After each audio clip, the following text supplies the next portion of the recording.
everyone, welcome to the next episode of the Digital Mittelstand. I am Can Güzel and I am hosting this podcast weekly, having digital transformation experts, especially for the Mittelstand in order to overcome their digitalization challenges. Today, I have Tom Alpers from Brains, and he describes himself as process automation enabler for the Mittelstand. But Tom, welcome, and can you please introduce yourself to us? Yeah, hi, Can. And guys, thanks for having me. Thanks for watching. Yes, a short explanation what I'm doing or what brought me there is I'm in the IT for at least 20 years now. And I walked through a path of different projects that involved a lot of how we say today, digitalization, virtualization, and I worked for big companies, had big customers from Siemens to BASF. I had some other projects working as a freelancer. There too, I had a lot of customers. Was guiding some startups. I did projects for global companies internationally, and even during being employed with the big company that was Atos, I had a broad range of customers there as well that involved the medium enterprises, or how we say in Germany, Mittelstand. And I just discovered one thing that just guided me through like a little path, is that all the projects that I was involved in, and no matter if that was a rollout of a software or hardware, or if that was transforming a service, or if that was like an organizational thing that we had to fix, all along the line, I realized that there is a big need in optimizing processes and process, not only in that terms of how we are being faster and being faster on the market, but also processes that need to evolve around the company and should be, let's say, building up the DNA of a company. So that's when at least I came to know that since 2016, basically, I'm strongly evangelizing the process automation and process optimization things, and this I see like automation as a driver for optimization processes, because it's the tool that we're using. And this put me back in a situation where I started freelancing again, and still in the place to market my brand, which is Brains as a service mark, and do that with a joint venture partner. And we are, let's say, evangelizing and big ambassadors of automation as a tool to optimize business processes. Yeah. And you mentioned working with startups, working with enterprises, very, very, very big companies like Siemens. But let's come back to the Mittelstand, our favorite Mittelstand. And then my first question to you would be, especially the German Mittelstand, digitalized, are they digitalized enough to protect their competitiveness? If not, then why? Mm-hmm. First, I think digitalization is a broad word that we use as a buzz, and we first of all need to be clear what that is really all about, or can we even specify this? Because for every, even in the medium companies, that might be understood differently. And I think that what I was watching is that it's not really that they have a problem with digitization, basically, and they're maybe on one hand you can count a number of enterprises, organizations that they're still using paper for all their necessary daily business. but most of them, they already have like the files stored, or they are digitized in their folders. They have like cloud drives or hybrid cloud drives, etc. So that is not the problem. What I think rather is that we need to somehow see a shift in probably the mindset, and the development that this Mittelstand or the medium enterprises did throughout the time. It's not that they lack in digital things, but they work like this, that they had problems and they need to have solutions, and they needed to have it fast. So that is rather I would say, problem where they didn't develop a strategy. So they didn't probably plan 3 or 4 years in the future what IT really does to help my business. And from that point of view, I would say overall, the Mittelstand is not digitalized enough from that aspect. I would say mindset will need to change at some point. The companies waited too long to plan their vision-based strategy, if they had any. And the resultation, how they acted in between now, is that they had quick solutions and massive customization, and so that they couldn't focus on the big picture, probably. So they were too focused on the day-to-day job than the big picture. Yes, exactly. Well, that is actually that is the bottom line that I would bring to on the table here. That if you have don't watch or don't see IT as a separate. IT is your business as well, and IT needs to come along the same path. It needs to say, well, we're not only IT, we are in fact business helpers. We are business technologies. We need to understand the business, and this is the thing where they really don't have to fight against. They have to build the bridge. Yeah, I always say business enablers as IT. Yeah, I always find this helpful. But as an expert of process automation in the Mittelstand, what are the most common obstacles, challenges that you face? They are different, and probably they will, in a root cause analysis, lead to all the same. But let's start with some obvious things. High investment is one of those where people, or let's say organizations, are afraid of the high investment into getting knowledge people on board, or to invest in infrastructure that they will be needing for it.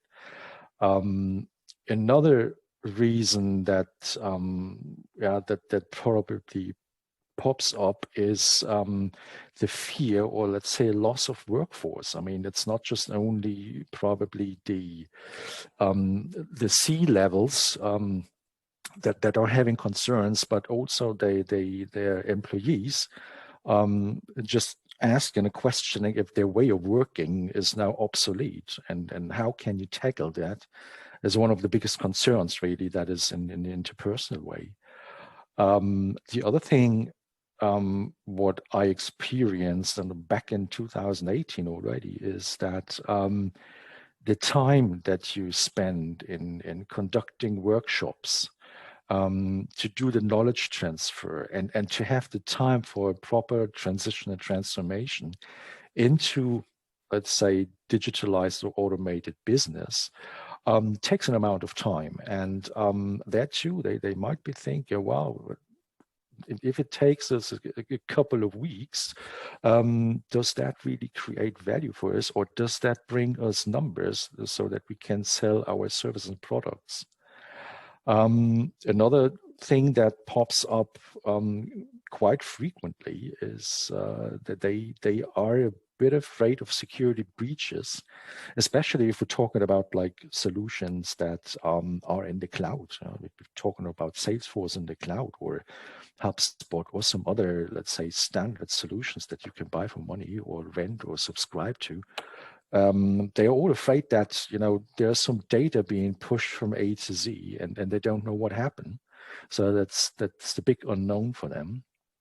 And last but not least, I think the fear of change.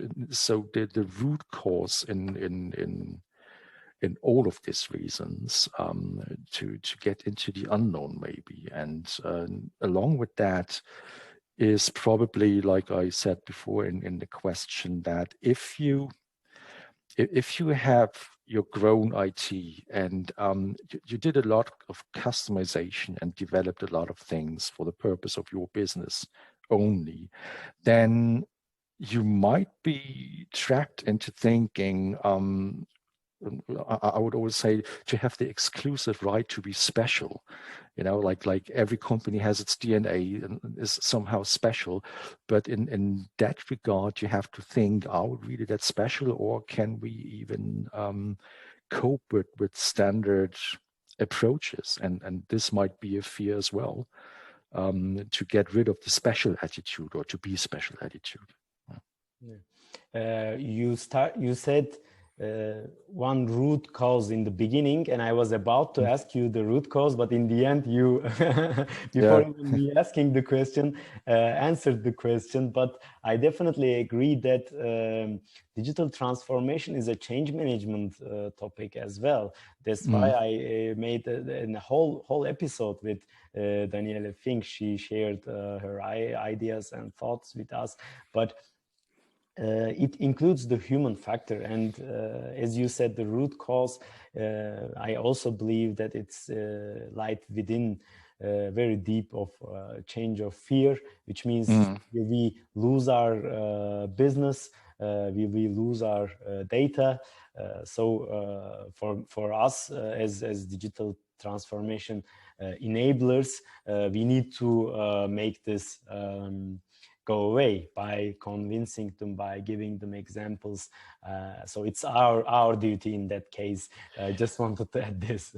Yeah, I see what you mean, and that's why we need to probably need to find the right words. I mean, it's hard in German a bit, of course, but I mean, if we say it in English, enabler doesn't only mean like, okay, I turn off a switch.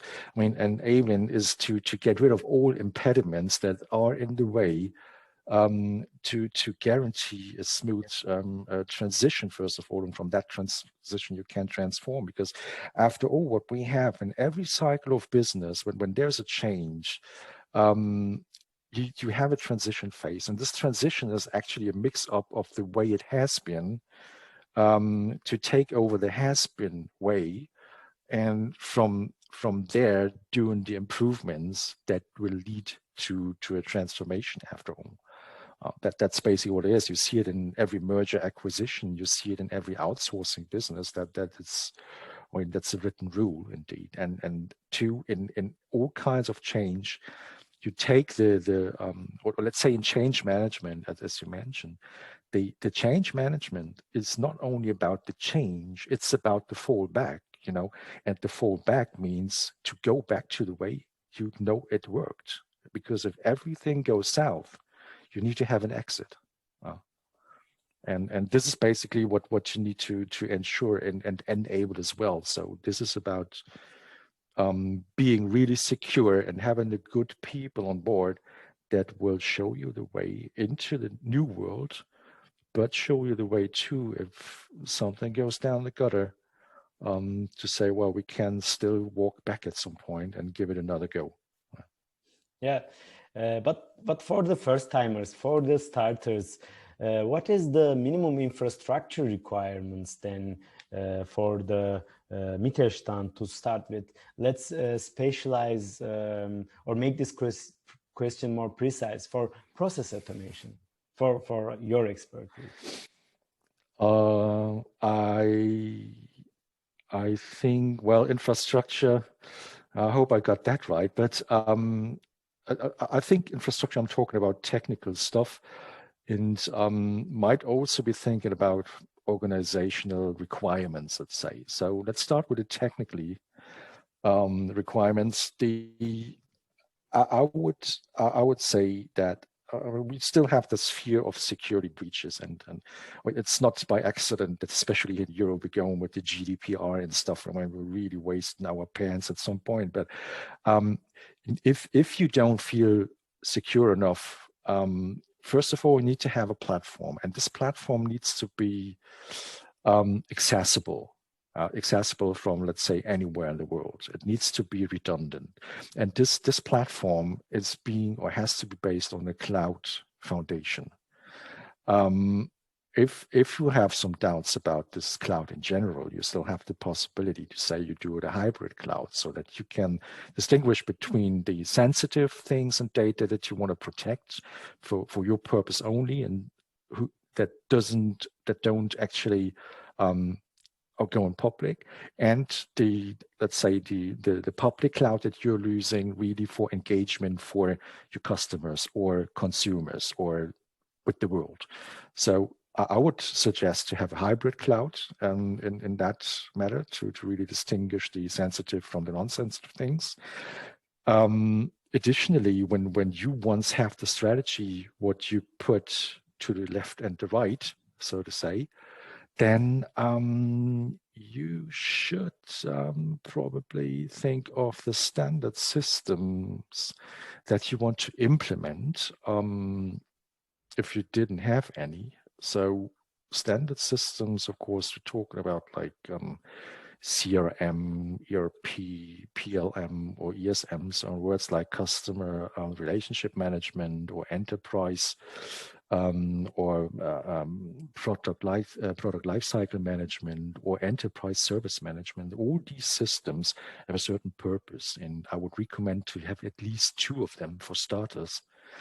And not enough with this, but once you have them implemented, and we're talking about standard systems, I'm not talking about this customization, but if you intend to have them, then just create a possibility to, or just establish a possibility to create assets that are usable, because after all, we're talking about different systems, and these systems need to talk, they exchange data. And this data and this data flow and the processes need to be managed. And certainly we are not inventing the wheel from new, but what we can do is to make them reusable, so that at a time being, when something changes in processing or in the attitude of systems, that we can use these assets, APIs, interfaces, and just configure them to our needs rather than to invent them from new. This is only the technical part. Sounds a bit messy, but after all, it's not a big rocket science. The other thing is organizational requirements, where I find it very necessary that to bridge the gap between IT and line of business requires actually to merge your business with technology, and on the other hand, make an IT and line of business aware that they not only can communicate, but understand the business as well. IT needs somehow to understand how this marketing or sales is working, what their colleagues in marketing and sales are doing. So they need to understand the workflows, they need to understand the line of business and procedures, and vice versa. Of course, the marketing and sales need to understand what tools are being used and how they are infecting other, let's say, tools that are integrated, for example. It doesn't have to be a rocket science or like an IT technician, but to have a clue how the systems are pending together in terms of data flow. Another thing that very often is, you can see it in medium enterprises, and I wouldn't say very drastically, but there still needs to be a little shift to a flatter hierarchy, and probably thinking not in department silos, but to think in some kind of a matrix. This is best explained like when you have a project, you have the different line of businesses, and then you have one, let's say, a project manager or a product owner or a process owner, he needs to get along the matrix. So he is actually the vertical that brings all the guys together. And this is something that you need to think of in terms of establishing a flat hierarchy and not getting through X, Y, Z requirements and approvals to get something done. Last but not least, this is of course a requirement to establish an agile methodology as well. And yeah, well, I mean, basically these guys need to adopt changing environments, so nothing stays forever. It's not static.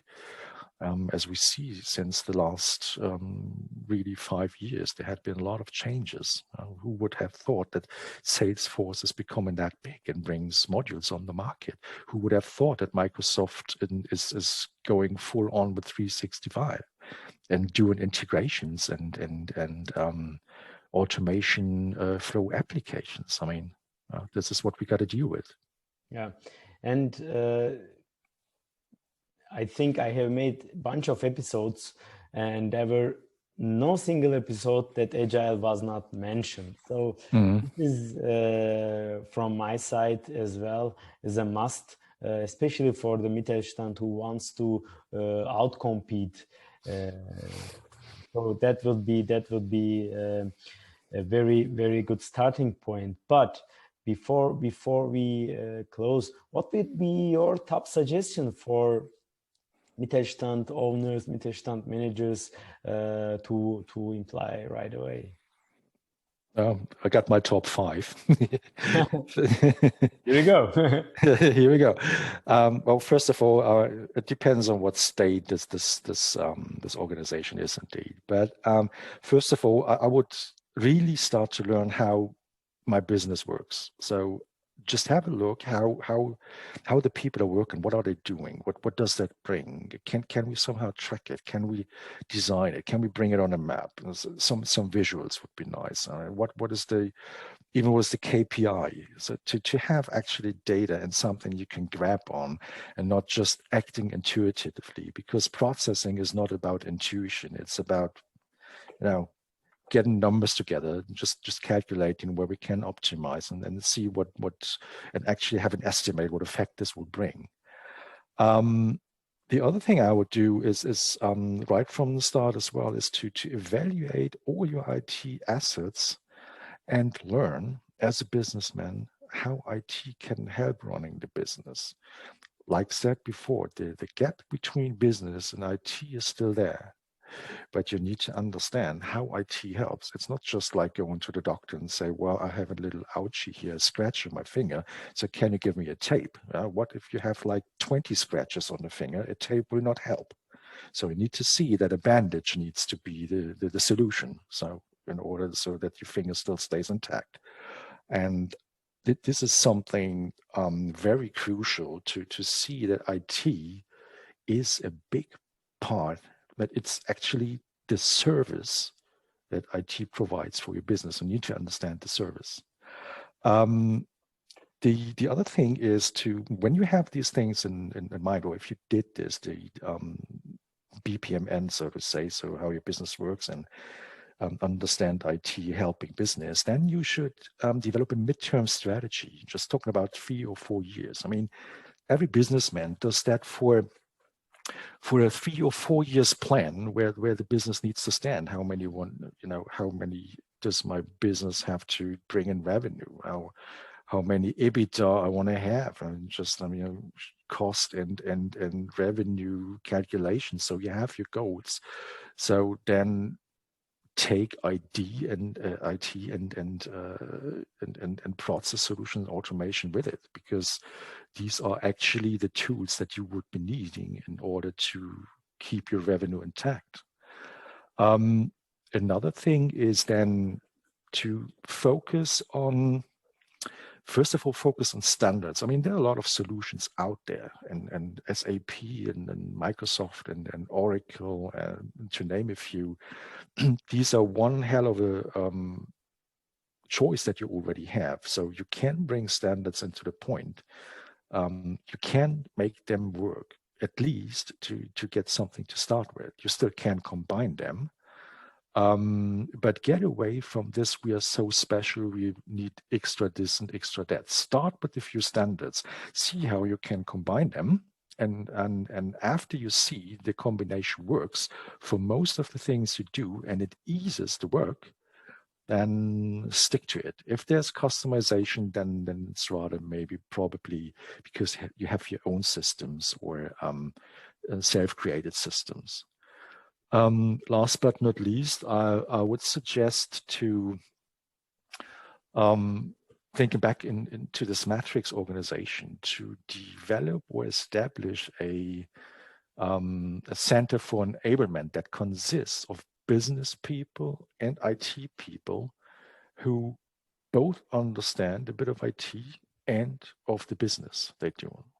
Can even go ahead and say that per line of business, so someone who is in procurement and knows how this stuff works and partner management, what he has to do, what kind of systems he has to use, needs to partner up with somebody in IT who knows approximately the processes that this guy in procurement is undergoing and sees the potential of optimization and automation. And these centers are there to enable. That means we don't have to develop. We just only take the things that we already know, maybe screw it a little bit here and there, and then make it work. Because after all, time is of the essence, and we cannot wait another year until a solution is ready to go. That would be actually my 5 points to recommend. Well, thank you, especially with the last one, combining line of business and IT. I think I had a similar role years back in a corporate, but it's more and more valid and more hybrid for the Mittelstand, I would say. But Tom, thank you for this great conversation. I really enjoyed, and thank you for your top 5 suggestions. And I I hope the Mittelstand managers will definitely have the key takeaways and find their ways through it. So thank you for joining us today, and have a nice day. Ciao. Thank you.